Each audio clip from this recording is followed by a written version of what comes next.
পাচ্ছিলাম না তো।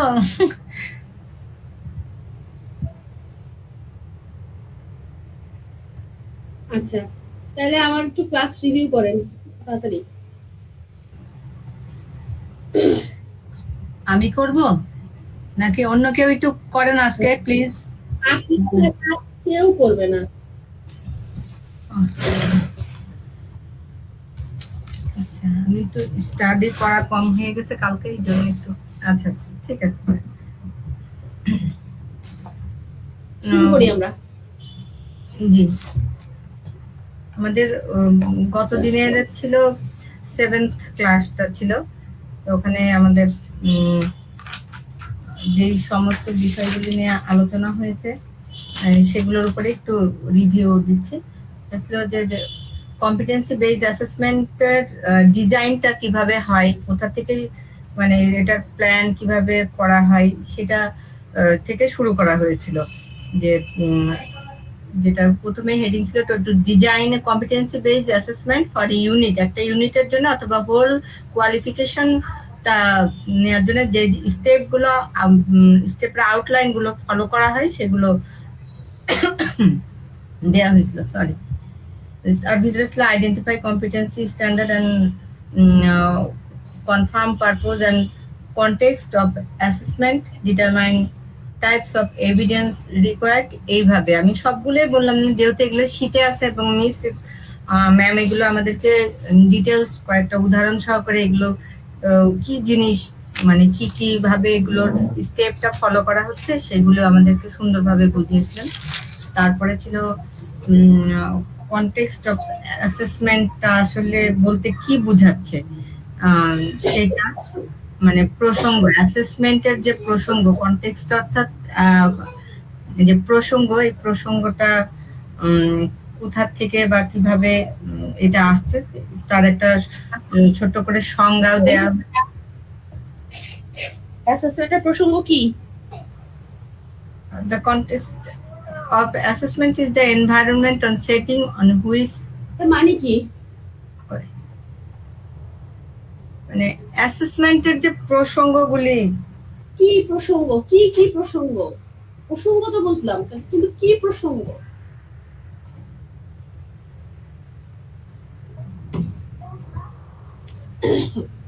কি কি প্রসঙ্গ আমি সেটা জানতে চাচ্ছি। কি কি প্রসঙ্গ আছে? Physical setting, tools of equipment, materials, purpose of assessment, এগুলি তো ছিল। এটা তো আমরা ইংলিশে একটা পয়েন্ট বুঝতে পারলাম। জি, আপনি আমাকে বাংলায়, আমিও বুঝাই বলছি না, আপনি আমাকে একটু বাংলায় বুঝাই বলেন। যেমন প্রথমটা হচ্ছে অ্যাসেসমেন্টের মানে যাবতীয় সবকিছু, অ্যাসেসমেন্টটা কিভাবে হবে, কি দিয়ে হবে, হ্যাঁ হবে বলতে কোন টুলস, ইকুইপমেন্ট, ম্যাটেরিয়ালস, জি, লার্নার কারা থাকবে, হ্যাঁ কত হবে, অ্যাসেসর কারা থাকবে। ফিজিক্যাল সেটিং এ ছিল যে এনএসডিএ সার্টিফাইড প্লেসে, মানে অনুমোদিত যে সার্টিফাইড প্লেসে একটা এনএসডিএ সার্টিফাইড যারা, সেই সমস্ত প্লেসেই ফিজিক্যাল সেটিংটা হবে, পরীক্ষাটা দিতে হবে, এই টাইপের ছিল এগুলি। তো এইটাই আর কি বুঝায় বলতে হবে। আচ্ছা, 4টা পয়েন্ট ছিল এখানে। তার মধ্যে প্রথমটা ছিল ফিজিক্যাল সেটিং, যেটা যেখানে আমাদের অ্যাসেসমেন্টটা হবে সেটা অবশ্যই এনএসডিএ সার্টিফাইড একটা প্লেস হতে হবে। আর দ্বিতীয়টা ছিল টুলস, ইকুইপমেন্ট অ্যান্ড ফ্যাসিলিটিস, যেটা পর্যাপ্ত টুলস এবং ফ্যাসিলিটিস আছে কিনা ওই প্লেসের অথবা ওই ইনস্টিটিউটের। তারপরে ম্যাটেরিয়ালস ছিল, যে ম্যাটেরিয়াল গুলো অ্যাসেসমেন্টের সময় মানে পর্যাপ্ত পরিমাণ ম্যাটেরিয়ালস এবং যেগুলো ওগুলো এখানে ওই ইয়েতে প্লেসে আছে কিনা, ইনস্টিটিউটের থাকতে হবে, আছে কিনা, না ওখানে অবশ্যই থাকতে হবে।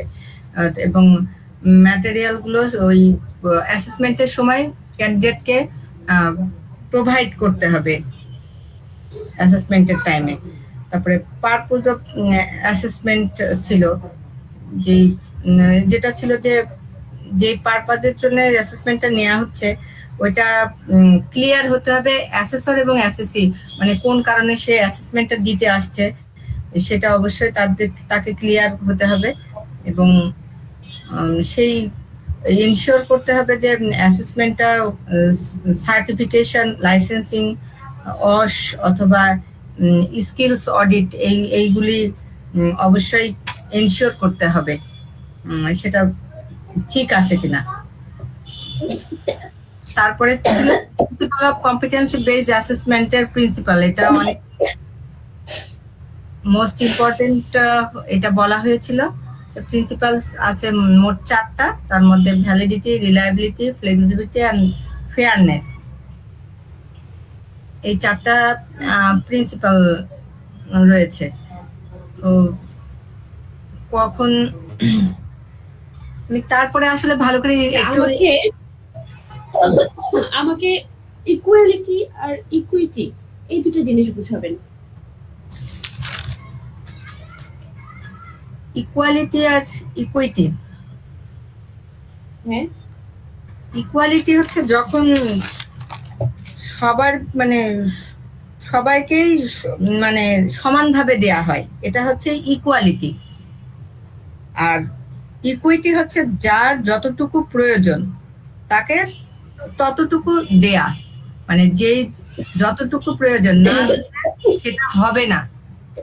কোনো একটা ব্যক্তি বিশেষে হোক বা কোনো একটা জায়গা বিশেষে হোক, যদি যতটুকু না দিলে বা যতটুকু তার প্রয়োজন সেইটুকু না মানে দেয়া লাগবে, সেটা হচ্ছে ইকুইটি।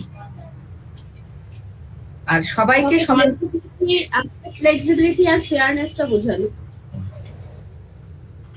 ফ্লেক্সিবিলিটি আর ফেয়ারনেস হচ্ছে, ফ্লেক্সিবিলিটি হচ্ছে সর্বোচ্চ সুযোগ প্রদান করা, সেটা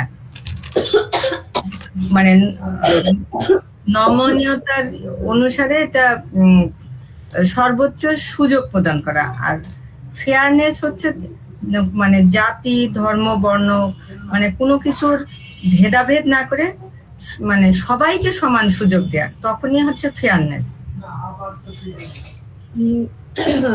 ফ্লেক্সিবিলিটির ক্ষেত্রে ইকুইটি আর ইকুয়ালিটি কোনটা আসবে? ফ্লেক্সিবিলিটির ক্ষেত্রে সেটা হচ্ছে যে রিজনেবল অ্যাডজাস্টমেন্টের বিষয়টা।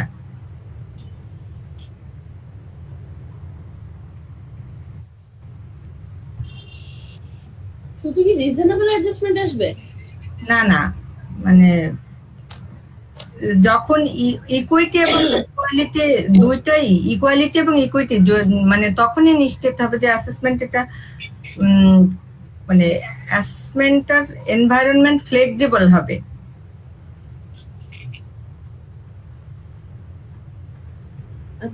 আমি এর জন্য এবার ধরছি আপনাদের, বুঝছেন? কারণ ইকুইটি আর ইকুয়ালিটি যদি ভালো করে বুঝতে পারেন তাহলে এই ফ্লেক্সিবিলিটি ফেয়ারনেসটা ক্লিয়ার হতে পারবে।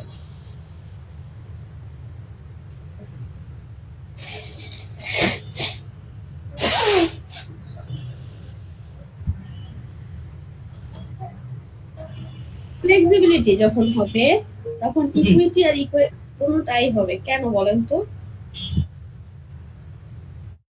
সবাইকে সমান সুযোগও দিতে হবে, আবার যার যতটুকু প্রয়োজন তাকে ততটুকুও দিতে হবে, তাহলে কি হবে? তাহলে ফ্লেক্সিবিলিটিটা নিশ্চিত হবে বা ওইটা নিশ্চিত হবে। জি।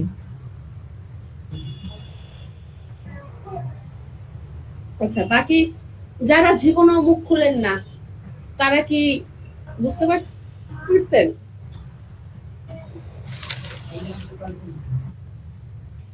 তাদের কি কোনো প্রশ্ন আছে? সুমিত স্যার?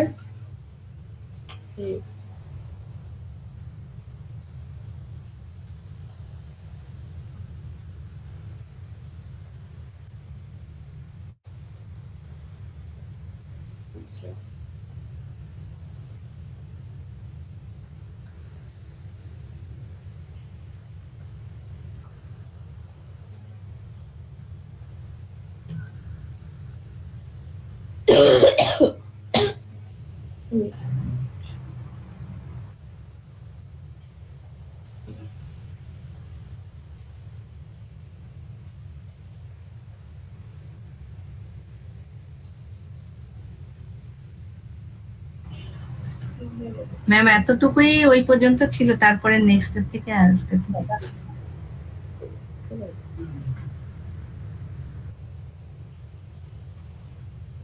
তাহলে আর কি সমস্যা, বাজেট না থাকলে কেমন কি করবো, টাকা খরচ করতেছি তো তাদের সামনে।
আচ্ছা, দেখি একটু।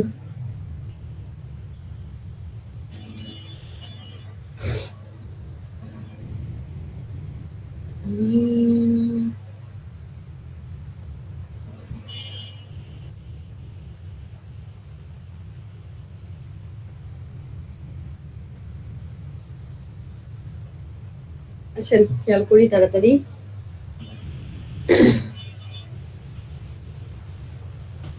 হয়ে গেল, এই যে এটুকু পড়ছি না। আচ্ছা, এটা দেখেন কি বলছে, অ্যাসেসমেন্ট প্রসেসের একটা পাথওয়ে আছে। পাথওয়ে তো বুঝি কিভাবে হবে, কোন কিভাবে, মানে সিস্টেমটা কি, এই সিস্টেমটা, ওকে, এই সিস্টেমটার প্রসেস বলতে পারি, প্রসিডিউর বলতে পারি, পাথওয়ে বলতে পারি, ওকে। পুরো একটা অ্যাসেসমেন্ট সিস্টেম।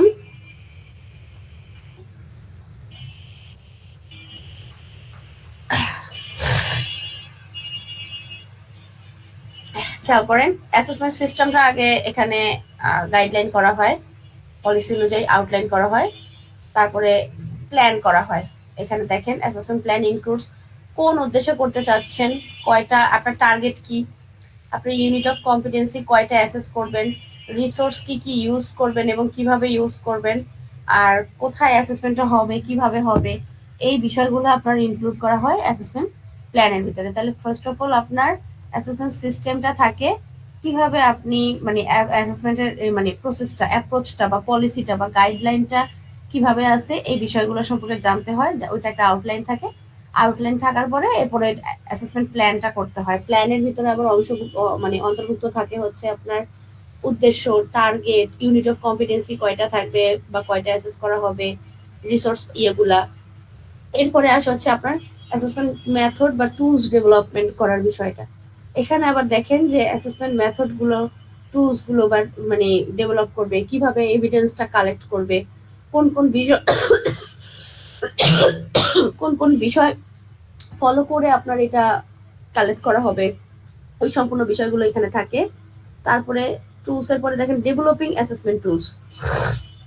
এটা তো আপনার অ্যাসেসমেন্ট মেথড বলতে অ্যাসেসমেন্টের পদ্ধতিটা, হ্যাঁ, কোন কোন পদ্ধতিতে নিবে, কোন কোন ওয়েতে আপনার এভিডেন্সটা কালেক্ট করবে। তাহলে যতটা পদ্ধতি ততটাই কিন্তু এভিডেন্স কালেক্ট করার ওয়ে।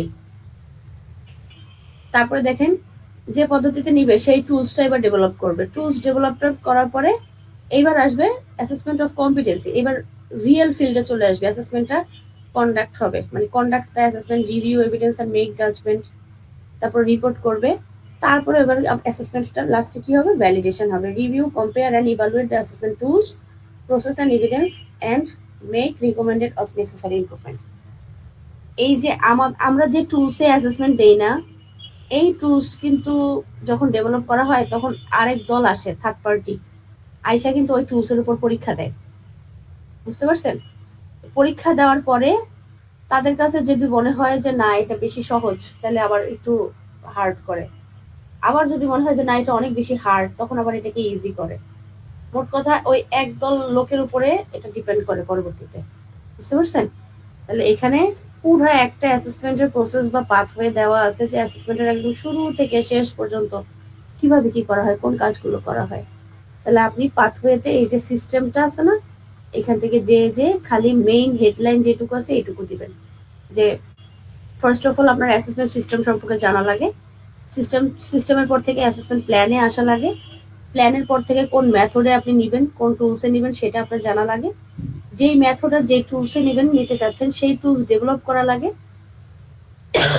সেই টুলসটা ঠিকঠাক আছে কিনা সেটার উপর ডিপেন্ড করে অ্যাসেসমেন্টটা কন্ডাক্ট করানো লাগে, এবং তার পরবর্তীতে কি করানো হয়, এরপরে আপনার ভ্যালিডেশন করা হয় যে আপনি যে প্রসেসটা যেভাবে যেভাবে ইয়ে করে নিছেন সেটা ওটার মতো মানে সবকিছু ঠিক আছে কিনা।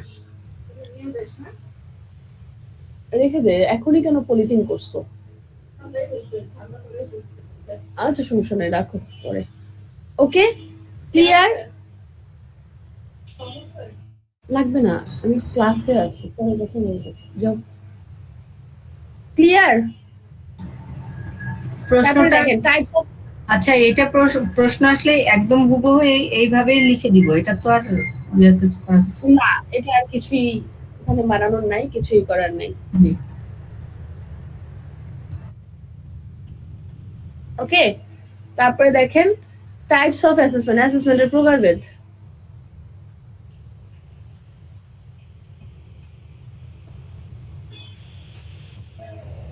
এটা আপনারা আগেও পড়ে আসছেন, পড়ছেন না? জি, হ্যাঁ? এটা দুই প্রকার, ফর্মেটিভ। এটা আর পড়বো না, এটা পড়ে ফেলছি। এইটা একটু খেয়াল করেন, এটা অনেক ইম্পর্টেন্ট। এটা হচ্ছে ক্লাস্টার কম্পিটেন্সি। ক্লাস্টার কথাটা মানে কি বলেন তো? যুক্ত করা। তাহলে কম্পিটেন্সি কি করবে? যুক্ত করবে। তাহলে ক্লাস্টার কম্পিটেন্সি বলতে কি বোঝাচ্ছে এখানে? আপনারা ইউনিট অফ ইয়ে দেখছেন না, এই যে কি বলে এটাকে, দাঁড়ান আমি দেখাই, এই যে সিএসটা, সিএস এর এই যে আমাদের কয়টা ইউনিট অফ কম্পিটেন্সি টোটাল? আমার সাথে একটু রেসপন্স করতে হবে, নাহলে ক্লাস্টার বুঝবেন না। 9টা 9টা কেমনে এখানে? 12টা কি 12টা সিবিএর নাকি সিবিটি এন্ড এর জন্য? 12টা কি সিবি এর জন্য নাকি সিবিটি এন্ড এর জন্য? সিবিটি এন্ড এ এর জন্য। সিবিটি এন্ড এর জন্য। তাহলে সিবি এর জন্য হইলে কি হইতো? কয়টা হইতো? 1 থেকে 5টা। 5টা হইতো। 1 থেকে 5টা? 1 থেকে 5? প্রথম 5টা, এরপর 12 নম্বরটা। হয় নাই। এবার আমি বলি, প্রথম নিবেন হচ্ছে গিয়ে 3টা আর শেষের 2টা। প্রথম 3টা আর শেষের, প্রথম 3টা বলতে এই যে কি বলে এটাকে, ইয়ে দেয় না, 2 নাম্বারটা তাও লাগে না। 1, 3, 4 আর 11, 12। ওকে, আর বাকি লাগে না। আর বাহিরের দেশে, বুঝতে পারছেন, বাহিরের দেশে যদি আপনি সিবিটি করতে চান বা কোনো একটা ইয়ে করতে চান, এই যে এখানে দেখতেছেন না 12টা, বাহিরের দেশে কিন্তু এই 12টা ইন্ডিভিজুয়াল মানে সিঙ্গেল সিঙ্গেল করে করে আপনার কম্পিটেন্ট হইতে হয়। কিন্তু আমাদের দেশে কি করছে, এগুলোর সস্তা বানায় ফেলছে। এখানে আর ইন্ডিভিজুয়াল কোনো ইউনিটের উপর আপনার কম্পিটেন্ট হওয়া লাগতেছে না, আপনার সবগুলো ইউনিট একসাথে করে আপনার কম্পিটেন্ট করে দিতেছে। মিনিমাম কিন্তু সিবিটি বুঝি নাই। সিবিটিয়ান এর যেটা, এটার জন্য 12টা, আর হ্যাঁ, সিবিসির জন্য 5টা। সিবিটি না, সিবিসি না, সিবি এর জন্য 5টা। 5টা। ওকে, জি এবার আমি বলতেছি বাইরের দেশে হচ্ছে গিয়ে আপনার কি প্রত্যেকটা আপনার সিঙ্গেল সিঙ্গেল এই যে 12টা ইউনিট দেখছেন না, 12টা ইউনিট কিন্তু ওদের 12 বারে পাস করা লাগে, তারপরে গিয়ে ওরা লেভেল 4 ইয়ে করে। তো ওরা যদি মনে করে যে ওই ওই ইউনিটে ও বেশি মানে দক্ষ না, তাহলে প্রত্যেকটা ইউনিট কিন্তু কি ইন্ডিভিজুয়াল পড়ানো হচ্ছে, কিন্তু আমাদের বাংলাদেশে এরকম না। তাহলে এই যে ক্লাস্টার মানে হচ্ছে যুক্ত করা, তাহলে ক্লাস্টার কম্পিটেন্সি বলতে বোঝাচ্ছে আপনি একটা নির্দিষ্ট ইউনিটের উপরে জ্ঞান অর্জন করতে চাচ্ছেন, তাহলে ওই ইউনিটে বা একটা নির্দিষ্ট টপিকের উপরে জ্ঞান অর্জন করতে চাচ্ছেন, তাহলে ওই টপিকের সাথে মানে ওই টপিকের উপর জ্ঞান অর্জন করতে গেলে আপনার পাশাপাশি আনুষঙ্গিক আর কোন কোন জিনিস আপনার পড়া লাগবে ওইগুলোকে আপনার যুক্ত করাটাকেই বা ওই ইউনিট অফ কম্পিটেন্সি গুলোকে যুক্ত করাটাকেই বলছে ক্লাস্টারিং কম্পিটেন্সি। যেমন এই যে আমি আপনাদের বললাম ম্যাডাম একটা প্রশ্ন করি, বলেন। আমরা মানে বাইরের দেশে তো এইভাবে আমাদেরকে মানে ওখানে ওইভাবে ট্রেনিং দেওয়া হয় বা পড়ানো হচ্ছে বা আমরা এভাবে পড়ছি, এখন আমরা বাইরের দেশে গেলে গিয়ে আমাদের এই সার্টিফিকেটটা কোনো কাজে লাগবে না লাগবে না?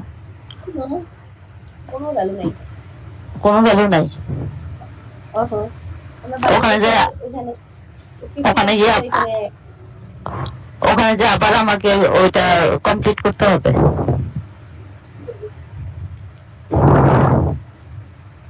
আবার করতে হবে, কিন্তু আপনি যদি বাইরের দেশ থেকে করে আসতেন তাহলে আপনার ভ্যালু অনেক থাকতো বাংলাদেশে, বুঝতে পারছেন? কারণ কি বাইরের দেশে এই যে 12টা ইউনিট আপনি দেখতেছেন না, 12টা ইউনিট ওরা 12 বারে পড়ায়, 12 বারে পড়ায়।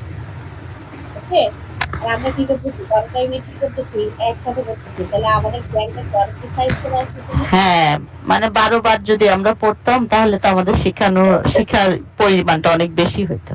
হ্যাঁ, এই যে ধরেন শুধু একটা টিবেট সেক্টর নিয়ে যদি পড়তে যাই, এটার ভিতরেই অনেক পড়া আছে, কিন্তু আমরা কি আমাদের টিবেট সেক্টরে এত কিছু পড়ছি? আমার কথা বুঝতে পারছেন? এই হচ্ছে বিষয়। এখন এইখানে এই যে দেখেন আমি যেটা বোঝাতে চাচ্ছি ক্লাস্টারিং কম্পিটেন্সি হচ্ছে ধরেন আপনি একটা কম্পিটেন্সি অর্জন করতে চাচ্ছেন, তাহলে ওই কম্পিটেন্সি অর্জন করতে গেলে আপনার আনুষঙ্গিক আর কি কম্পিটেন্সি ওইখানে অ্যাড করা লাগবে, এটাই হচ্ছে ক্লাস্টারিং কম্পিটেন্সি। আপনি ধরেন শুধু এই যে দেখেন শুধু assessment design competency based assessment এই ইউনিটটা আপনি মানে ধরেন মানে করতে চাচ্ছেন কম্পিটেন্সি, এই ইউনিটের উপর আপনি কম্পিটেন্সি অর্জন করতে চাচ্ছেন, তাহলে অ্যাসেসমেন্ট ডিজাইন সম্পর্কে পড়তে হলে তো ফার্স্ট অফ অল আপনাকে টিবেট সম্পর্কে জানতে হবে কি না? জি ম্যাম। জি ম্যাডাম। যাই করেন না কেন আপনার অস তো লাগবে, মাস্ট। অস ছাড়া কি হবে? হবে না। তারপরে দেখেন বলছে আইটি তো আরো মাস্ট, কারণ আপনি একটা মানে কম্পিটেন্সি বেসড অ্যাসেসমেন্ট ডিজাইন করবেন, কম্পিউটারেই করবেন, এটা ম্যাডাম তো আর এমন এগুলো না যে ওয়ান কাইন্ড অফ জেনারেল কম্পিটেন্সির মধ্যে পড়ে গেছে না? কোনটা বাবা? এই যে অস পলিসি তারপরে আইটি এগুলা এগুলো তো জেনেরিকই, জেনেরিক। হ্যাঁ হ্যাঁ, আপনার 7 থেকে হলো গিয়া কি বলে এটারে আপনি অকুপেশনাল ফেলাইতে পারেন 7 থেকে। 8 থেকে তো ফুললি 8 9 10 11 12 এগুলো তো ফুললি অকুপেশনাল, 7ও আপনি চাইলে সেক্টরে ফেলাইতে পারেন, কিন্তু 8 থেকে ফুললি অকুপেশনাল। তাহলে যে বিষয়টা বলতেছি, তাহলে ডিজাইন কম্পিটেন্সি বেসড অ্যাসেসমেন্ট যদি আপনি এইটার উপরে কম্পিটেন্সি অর্জন করতে চান, তাহলে আপনার আনুষঙ্গিক কি কি লাগতেছে? টিবেট সম্পর্কে জানা লাগতেছে, অস সম্পর্কে জানা লাগতেছে, আর আইটি সম্পর্কে জানা লাগতেছে, তাহলে আরো 3টা কম্পিটেন্সি আপনার এক্সট্রা লাগতেছে না, যুক্ত করা লাগতেছে না? তাহলে আপনি ডিজাইন কম্পিটেন্সি বেসড অ্যাসেসমেন্ট যদি আপনি কম্পিটেন্সি অর্জন করতে চান, এটার জন্য আপনাকে এই 3টা যুক্ত করতে হবে।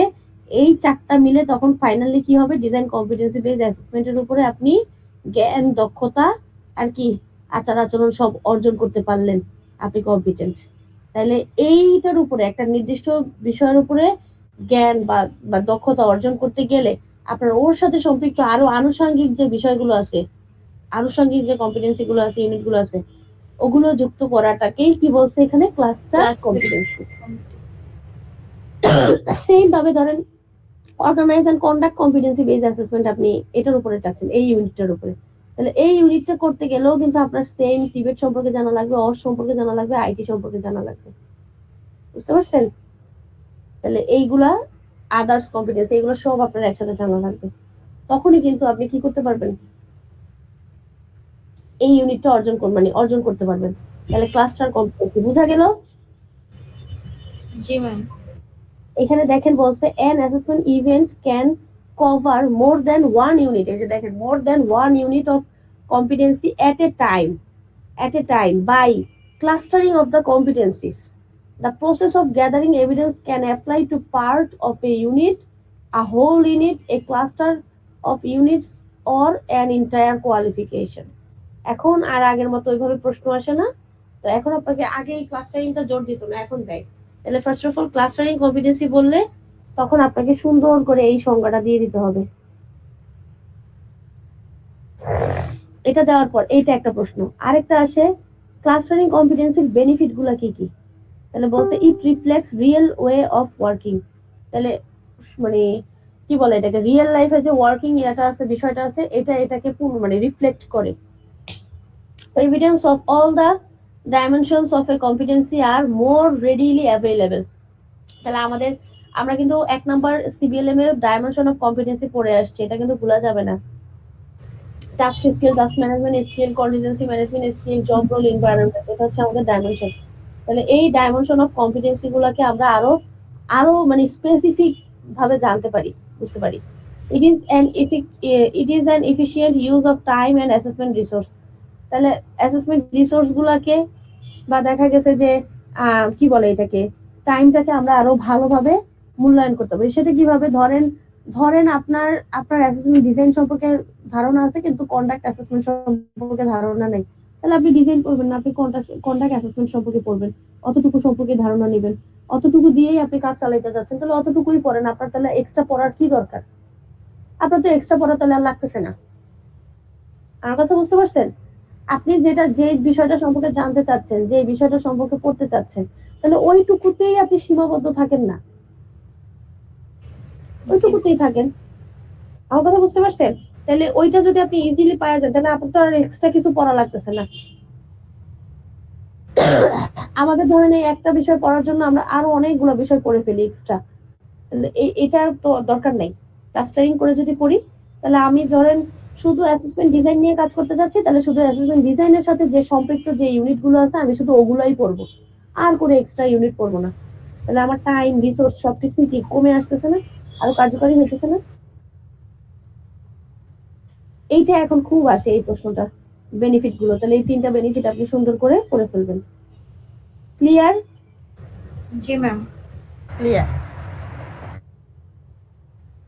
দেখেন রিয়েল টাইম আর simulated workplace, real time workplace, আরেকটা আছে কি সিমুলেটেড ওয়ার্কপ্লেস। সিমুলেটেড ওয়ার্কপ্লেস বলতে কি বুঝি? সিমুলেটেড ওয়ার্কপ্লেস বলতে বুঝি আপনার ধরেন একটা ওয়ার্কপ্লেস, আমরা যে এই যে এখন আমরা যে কি বলে এটাকে,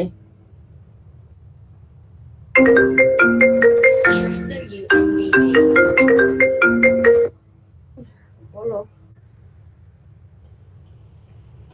আমি ক্লাসে পরে কথা বলি। আমি জানি না, আমি তোমাকে একটু পাঠাচ্ছি, তুমি দেখো, আমি খেয়াল করে নিই।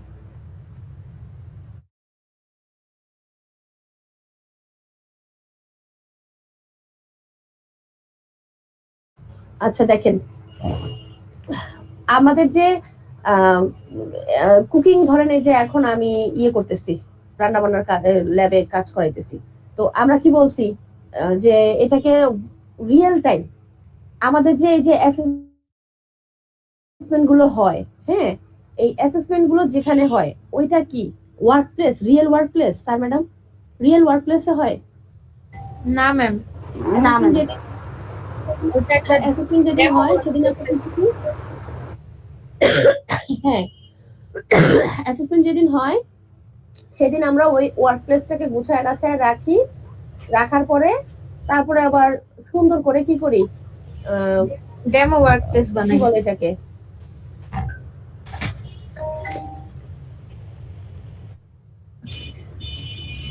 একটু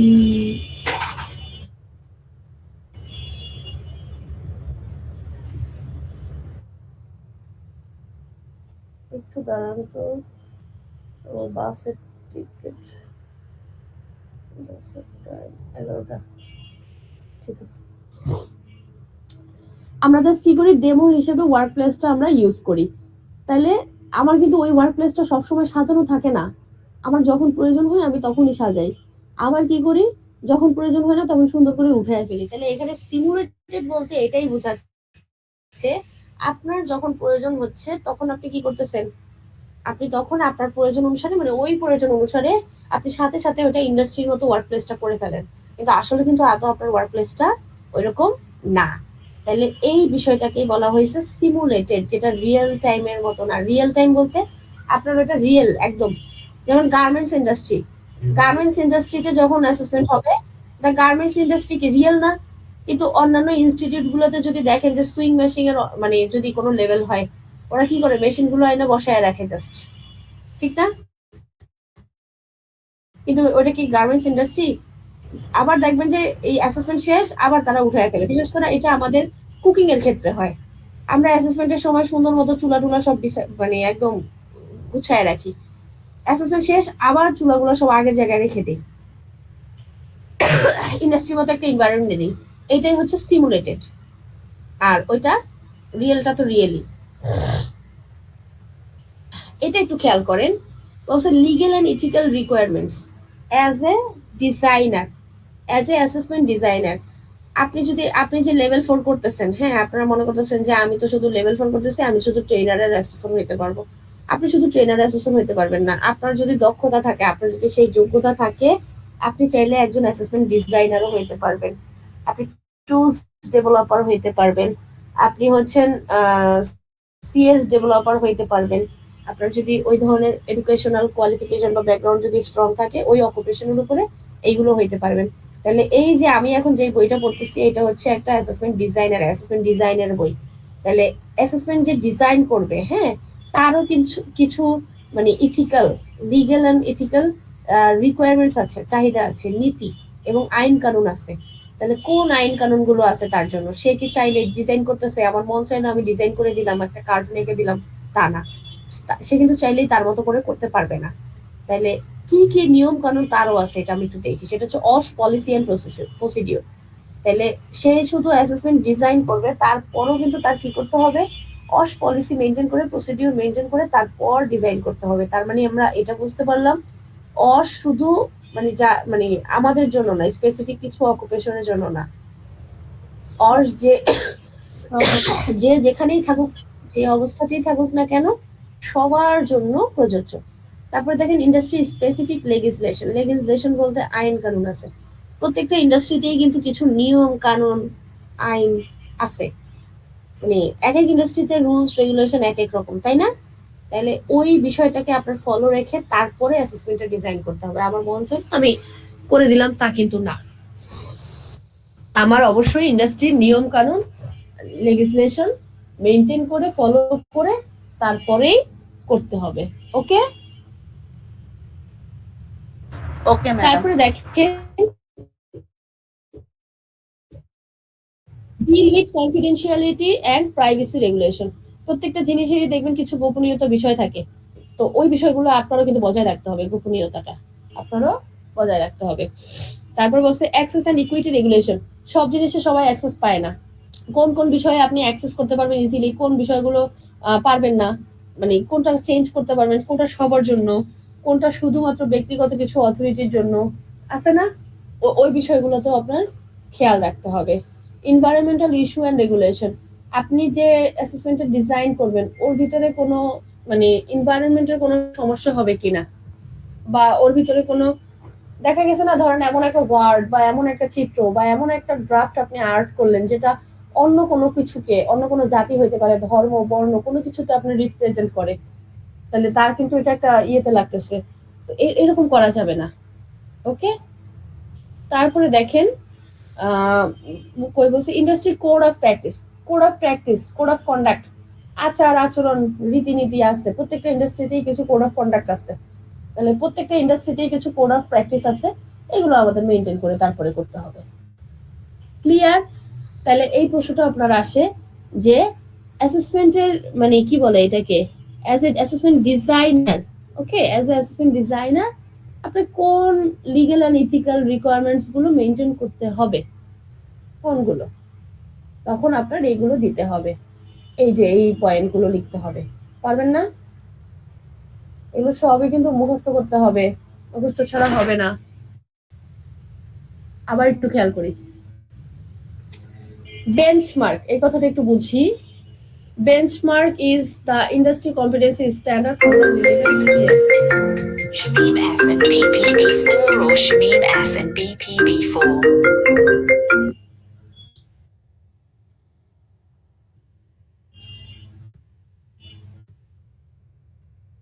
শামীম, আমি একটু বিজি আছি, আমি আপনার সাথে 10টার পরে কথা বলছি বাবা।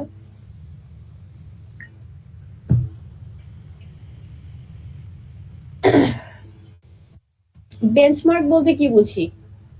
প্রত্যেকটা জিনিসেরই একটা নির্দিষ্ট মানদণ্ড থাকে, প্রত্যেকটা। তাহলে এইখানে বেঞ্চমার্ক বলতে আপনার সিএস কে বোঝাচ্ছে। একদম দেখেন ক্লিয়ার, মানে ইয়াটা দেওয়াই আছে, খেয়াল করেন। বলছে the benchmark is the industry competency standard from the relevant CS. তাহলে বেঞ্চমার্ক হচ্ছে ইন্ডাস্ট্রির কি সিএসটা, ওইটাই বোঝাচ্ছে। তারপরে দেখেন কনফ্লিক্ট অফ ইন্টারেস্ট, এই টার্মটা একটু বোঝার চেষ্টা করেন। কনফ্লিক্ট অফ ইন্টারেস্ট কি? এটা হচ্ছে, সানজিদা পারার কথা এটা, বলেন তো সানজিদা ম্যাডাম। জি ম্যাম।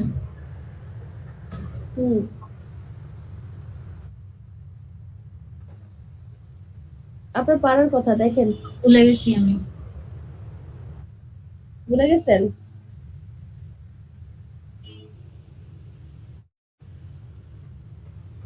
জি ম্যাম, ভুলে গেছি। জয় স্যার আছেন? জীবনও কথা বলতেছেন না। জয় আছেন? সুমিত স্যার?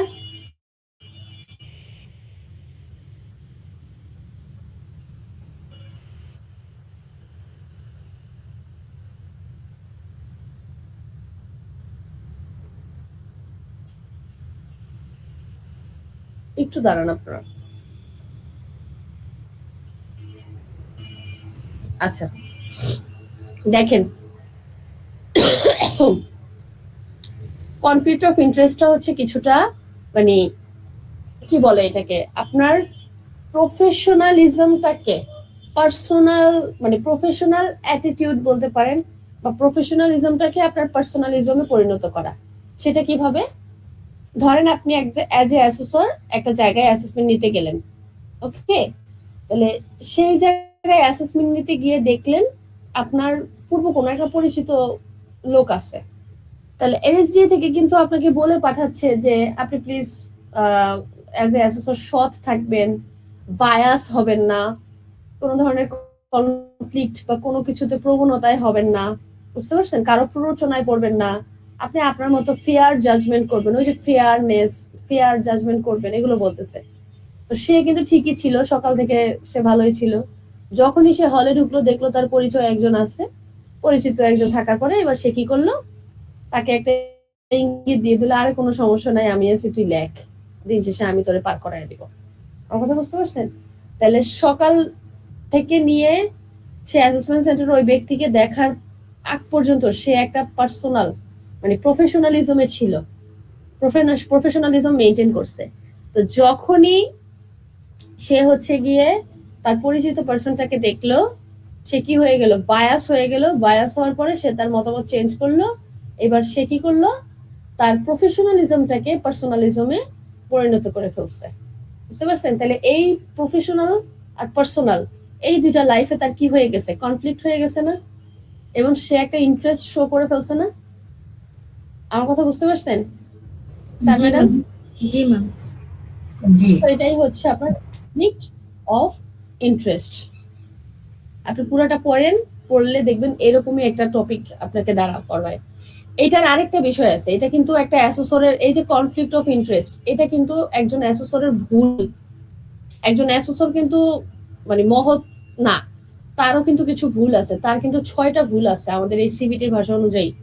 তার কিন্তু অনেকগুলো ভুলের ভিতরে 6টা ভুলকে উল্লেখিত করা হয়েছে। তার ভিতরে এই যে এই কনফ্লিক্ট অফ ইন্টারেস্ট কিন্তু ওয়ান কাইন্ড অফ একটা হ্যালো ইফেক্ট, আমরা সামনেই পড়বো। এটাকে বলা হয়েছে হ্যালো ইফেক্ট, আর এটা হচ্ছে horn effect. Conflict of interest কিছুটা হ্যালো ইফেক্টের মতো। বলতে বোঝাইছে যে পরিচিত কাউকে পাইলে আর কি প্রায়োরিটি দেওয়া পরীক্ষার হলে। হ্যাঁ, একটু প্রায়োরিটি বেশি দেয়। তারপরে সে কথা বললে কিছু বলে না, ইগনোর করে, কিন্তু আরেকজন কথা বলে ঠিকই তাকে ধমকাধমকি করতেছে, বুঝতে পারছেন? তারপরে তারপরে তাকে একটু বেশি ফ্লেক্সিবিলিটি দেওয়া, সে পারতেছে না কিন্তু তাকে ডাকায় নিয়ে লেখাইতেছে, এই বিষয়গুলা। ওকে, এবার দেখেন সাম অফ স্পেশাল এরও দরকার নাই। এই যে যখন একটা ওয়ার্ক প্লেসে একটা অ্যাসেসমেন্ট হবে তখন একটা ওয়ার্ক প্লেসে যখন আপনি একটা অ্যাসেসমেন্ট কন্ডাক্ট করাবেন তখন কোন কোন বিষয়গুলো কনসিডার করবেন, বিবেচনা করবেন, দেখেন। সেটা হচ্ছে কি, পারপোজ, উদ্দেশ্য। তারপরে হচ্ছে গিয়ে আপনার এনভায়রনমেন্ট, কোন উদ্দেশ্যে অ্যাসেসমেন্টটা নিচ্ছেন সেই উদ্দেশ্যটা, এনভায়রনমেন্টটা দেখতে হবে। একটা ওয়ার্ক প্লেসে যখন অ্যাসেসমেন্ট নেবেন, ওয়ার্ক প্লেসটা কিন্তু আপনার যেহেতু কর্ম, মানুষ ওখানে থাকবে, আরো অন্য ওয়ার্কাররা থাকবে, অন্য ডিপার্টমেন্টের লোকরা থাকবে, তাহলে বেশি নয়েজ হচ্ছে কিনা, অতিরিক্ত মানে ওয়েদারের কন্ডিশন ঠিক আছে কিনা, অতিরিক্ত গরম, অতিরিক্ত ঠান্ডা, বা দেখা গেছে ভেন্টিলেশনের প্রবলেম, বা দেখা গেছে অতিরিক্ত লোক, এরকম কিনা সেটা দেখতে হবে। ইন্টারনাল কোনো ফ্যাক্টরস মানে রাজনৈতিক কোনো অবস্থা তাদের আছে কিনা, ইন্টারনাল যে বিষয়গুলা, কোনো দেখা গেছে যে কি বলে এটাকে, কোনো ইস্যু আছে না, থাকে যে রাজনৈতিক পলিটিক্স এর কোনো ইস্যু থাকে, এক্সটার্নাল কোনো প্রভাব প্রলোচনা আছে কিনা। ধরেন আপনিও অ্যাসেসমেন্ট নিতে আসছেন, ওই দিন দেখলেন যে বাইরে একদল গুন্ডা খাড়ায় রয়েছে, এমডি বাইরে হইলেই পিটাইবো, তো ইন্টারনাল এক্সটার্নাল কোনো চাপ সৃষ্টির ভিতরে আছে কিনা, তারা পলিটিক্স এর ভিতরে কোনো চাপ সৃষ্টিকারী গোষ্ঠীর মধ্যে আছে কিনা, এগুলো দেখতে হবে। তাহলে আবার দেখা গেছে অনেক সময় ওয়ার্ক প্লেসে যদি আপনি অ্যাসেসমেন্ট নিতে চান তখন ওই মেথডটা কিন্তু আপনার অন্যরকম, সবসময় এক মেথডে নেওয়া যায় না, যেহেতু এখানে অনেক কনজাস্টেড থাকতে পারে, আদার্স লোকেরা আছে, সো প্রোডাকশনের হ্যাম্পার হচ্ছে কিনা ওগুলোও খেয়াল করতে হবে। তারপরে সবাই দেখা গেছে ওখানে যদি ওয়ার্ক ইন্ডাস্ট্রি ওই যেখানে নিতে যাচ্ছেন সেই ইন্ডাস্ট্রিরা হয়, যদি লো লিটারেসি লার্নার বেশি থাকে তাহলে তো আপনি তাকে হাই কোয়ালিটির কোনো কিছু দিয়ে অ্যাসেসমেন্ট নিতেই পারবেন না। জি ম্যাম। করতেছি কিনা, ভয় ভীতি কাজ করতেছি কিনা, এই বিষয়গুলোও খেয়াল রাখতে হবে। অ্যাসেসমেন্টের যে প্রিন্সিপাল গুলো আছে, মূলনীতিগুলো আছে, ওগুলো মেনটেন করা যাবে কিনা অ্যাসেসমেন্ট নিতে গেলে, ওগুলো ফলো করা যাবে কিনা, নাকি কোনো বাধা বিপত্তি আসবে, এগুলো দেখতে হবে। এবং আউটকামটা কি দিন শেষে আপনার ভালো আসবে কিনা, সুষ্ঠু আসবে কিনা, আপনি যে একটা প্ল্যান করবেন কোনটা কিভাবে নিবেন না নিবেন, তাহলে আউটকামটা ভালো আসবে কিনা এটাও আপনার যাচাই বাছাই করে তারপরেই চাইলে আপনি একটা ওয়ার্ক প্লেসে অ্যাসেসমেন্ট কন্ডাক্ট করতে পারবেন। নাহলে কিন্তু অ্যাসেসমেন্টে মানে একটা ওয়ার্ক প্লেসে মন চাইলো আমার হিউজ পরিমাণে জিনিস আছে আমি যাই খালি কন্ডাক্ট করে ফেলি, না, আপনার প্রোডাকশনেরও যদি হ্যাম্পার হয় তাহলে কিন্তু আপনি অ্যাসেসমেন্টটা কন্ডাক্ট করাইতে পারবেন না। এখানে দেখেন বলছে এভিডেন্স কাকে বলে, এটা আমরা আগেও পড়ে ফেলছি। এই যে রুলস অফ এভিডেন্সে যাব না, আমি আরেকটা বিষয় পড়াবো, সেটা হচ্ছে টুলস। টুলস কাকে বলে? টুলস টুলস হচ্ছে গিয়ে একজন অ্যাসেসর, আমার কথাটা একটু মনোযোগ দিয়ে শুনবেন। একজন অ্যাসেসর একটা অ্যাসেসমেন্ট কন্ডাক্ট করানোর জন্য তার সাথে করে সে যে কাগজপত্র মানে যে ইনস্ট্রুমেন্ট গুলো নিয়ে আসে বা অ্যাসেসমেন্ট কন্ডাক্ট করানোর জন্য যে যা নিয়ে আসে, ওকে, সেগুলোকেই আমরা টুলস বলবো। বা একজন অ্যাসেসর অ্যাসেসমেন্ট কন্ডাক্ট করানোর জন্য যেসব পেপারস গুলো নিয়ে আসে এগুলোকে আমরা কি বলবো? টুলস বলবো। টুলস, এই টুলস কিন্তু ওই যে যন্ত্রপাতি না কিন্তু, ওকে, এই টুলস গুলো কিন্তু পেপার কাগজপত্র। তারপরে দেখেন টুলস হচ্ছে দুই প্রকার। টুলস হচ্ছে কি দুই প্রকার, একটা হচ্ছে ইনস্ট্রুমেন্ট আর একটা হচ্ছে ইনস্ট্রাকশন। একটা হচ্ছে ইনস্ট্রুমেন্ট আরেকটা এটা নাই, এটা কোনো পেজে নাই, এই কথা শুনে আপনাদের উঠাইতে হবে। একটা হচ্ছে ইনস্ট্রুমেন্ট আর একটা হচ্ছে ইনস্ট্রাকশন। তাইলে ইনস্ট্রুমেন্টটা কি? আমরা মেইনলি ইনস্ট্রুমেন্ট দিয়েই একটা অ্যাসেসমেন্ট কন্ডাক্ট করাই। তাহলে আপনাকে যদি প্রশ্ন করা হয় যে অ্যাসেসমেন্ট সম্পন্ন করা হয় কি দিয়ে, তাহলে আপনি বলবেন ইনস্ট্রুমেন্ট দিয়ে। ক্লিয়ার? অ্যাসেসমেন্ট সম্পন্ন করা হয় কি দিয়ে? ইনস্ট্রুমেন্ট দিয়ে। ইনস্ট্রুমেন্ট হচ্ছে ইনস্ট্রুমেন্ট দিয়ে। ইনস্ট্রাকশন মানে কি? নির্দেশনা। তাহলে instruction for assessor, instruction for candidate, এগুলোকে বলা হয়েছে নির্দেশনা। তাহলে অ্যাসেসমেন্ট নেওয়ার জন্য যে শুধু ক্যান্ডিডেটকেই সতর্ক থাকতে হবে তা কিন্তু না। অ্যাসেসমেন্টটা কিভাবে নিবে এটা কিন্তু মানে এসএসসি কেও মানে ইয়েকে অ্যাসেসরকেও বলা থাকে। কিন্তু আপনাদেরটা যেটা সেটা হলো রেজিস্ট্রেশন কার্ডের নিচেই সুন্দর করে দেওয়া থাকে এটা করা যাবে, এটা করা যাবে, এটা করা যাবে না, এরকম করে সব বলা থাকে। ওইটা হচ্ছে ইনস্ট্রাকশন ফর ক্যান্ডিডেট। আরেকটা আছে ইন্টারনালি, ওটা অ্যাসেসরকে দেওয়া থাকে, ওটা হচ্ছে ইনস্ট্রাকশন ফর অ্যাসেসর। আর ইনস্ট্রুমেন্ট কোনগুলা তাইলে এবার? এই যে আপনাকে জব শিট দিতেছে, স্পেসিফিকেশন শিট দিতেছে, রিটেন দিতেছে, তারপরে হচ্ছে গিয়ে সেলফ চেক দিতেছে, এগ্রিমেন্ট দিতেছে, বুঝতে পারছেন? এগুলো সবই আপনার ইনস্ট্রুমেন্ট। আর এই ইনস্ট্রুমেন্ট গুলো যখন আপনি আপনার নামে ফিল আপ করা স্টার্ট করে দিবেন, তখন এগুলো হয়ে যাবে এভিডেন্স। ক্লিয়ার? জি ম্যাডাম, আমার একটা প্রশ্ন আছে। প্রশ্নটা হচ্ছে হ্যাঁ, বলেন। পার্সেলটা যখন অ্যাসেসরের হাতে থাকে তখন ওটাকে আমরা কি বলবো? ইনস্ট্রুমেন্ট বলবো?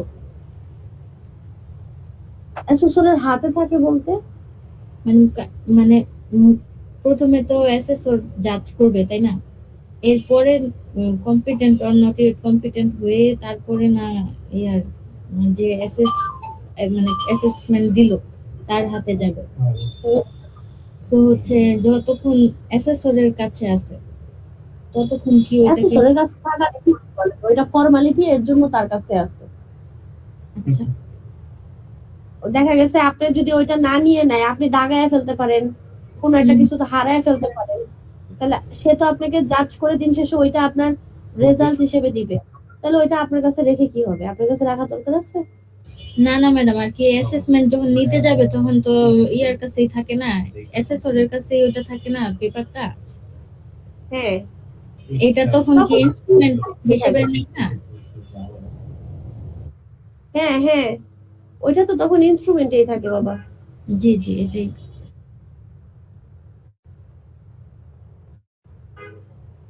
ওকে, তাহলে এইটুকু বুঝতে পারছেন। আর ইনস্ট্রুমেন্টটা যখন আবার ফিল আপ হয়ে যায় তখন হয় কি? এভিডেন্স। এভিডেন্স। ওকে, ভেরি গুড। ক্লিয়ার? জি। তার মানে আচ্ছা, আমার না 11টায় বাস কক্সবাজারের উদ্দেশ্যে, অ্যাসেসমেন্ট আছে শনিবার। আমি এখন আর কি আজকে বিদায় দিতে চাচ্ছি, নাহলে আমি পারবো না আরামবাগে যায়। বললাম ম্যাডাম, দৌড় দিতে হবে তো,